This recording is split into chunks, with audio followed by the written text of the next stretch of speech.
Benim oğlum ayın 8'inde kaçırıldı. Erkekler gitti. Bilmiyorum. Ben sadece çocuğumu istiyorum. Allah rızası için. Ya sizin çocuğunuz yok. Yok. Ben de oğlum için geldim. Onlara da için geldim.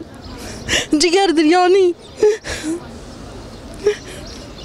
Ya kimsenin çocukları, onların çocukları yok. Allah rızası için çocuğumu istiyorum. Başka bir şey istemiyorum ha.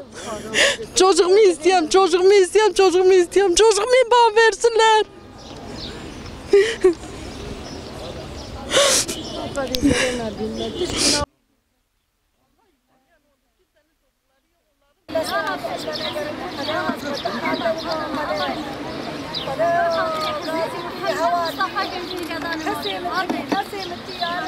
Abla sen şöyle gelsene.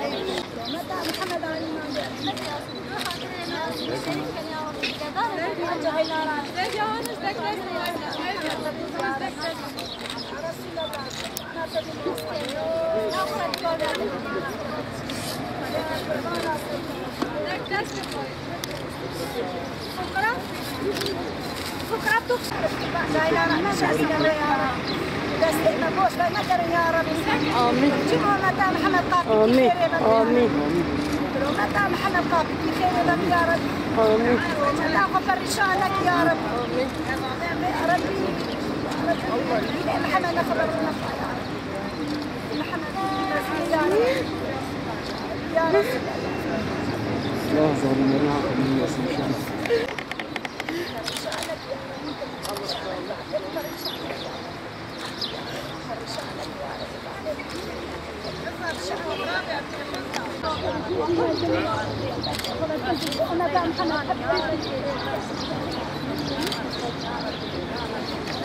Allah için, peygamber için. Bizi yaktılar. Çocuğumu istiyorum. Allah için çocuğumu istiyorum. Allah için. Peygamber için ciğerimizi yakmasınlar. Onların ciğeri yoktur niye? Bizim ciğeri bile yakıyorlar. Bizim ciğeri bile yakmışlar. Allah için çocuğumu istiyorum. Ay. Ay. Çocuğumu göndersinler. Bir şey istemiyorum. Allah'tan çocuğumu istiyorum. Ciğerimi yakmayın, yakmayın, yakmayın ha, çocuğumu istiyorum Allah için. Çocuğumu getirsinler, peygamber için çocuğumu getirsinler.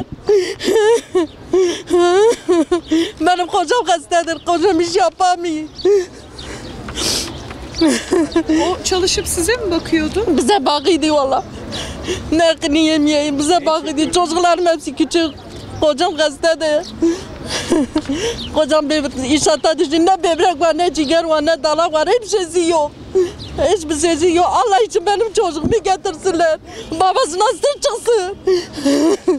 Bana sır çıksın desin, benim kardeşlerim var. Kardeşlerini sahip çıkın, sahipsiz bırakmasın.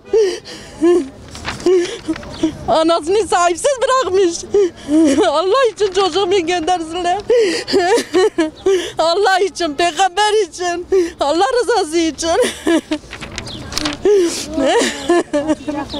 Oğlum de Yunus Yıldız'dı. 4 senedir gitti. Okulda gitti. Her gün bizi yürüdü. Hiçbir huzurumuz yoktu. Bize huzur bırakmadı. Bayram akşamı Eylül'de götürdüler. Eylül'ün 7'sinde. Her 4 yıldır. 17'di, şimdi 21'dir. Ne bir haber bize verdiler, ne bir şey, ne bilen var, ne bilen yoktur. Hiçbir haber almamışım. Gece gündüz ağlıyor, hiçbir huzurumuz yoktur. Bir tane lösemin kızım vardır. O da ses tellerinde et çıkmıştı, boğazı yaraydı, hep tedavi oluyordu. Nefes alamıyordu, yemek yutamıyordu, okula gidiyordu, dersini evde yapıyordu, öğretmene verirdi. Hiç kimse anlamadı ondan. Sadece boyuna baktılar, boyu uzundu dedi, belki insandır. Bilmedi hastadır. Götürdüler. Odur, bitti.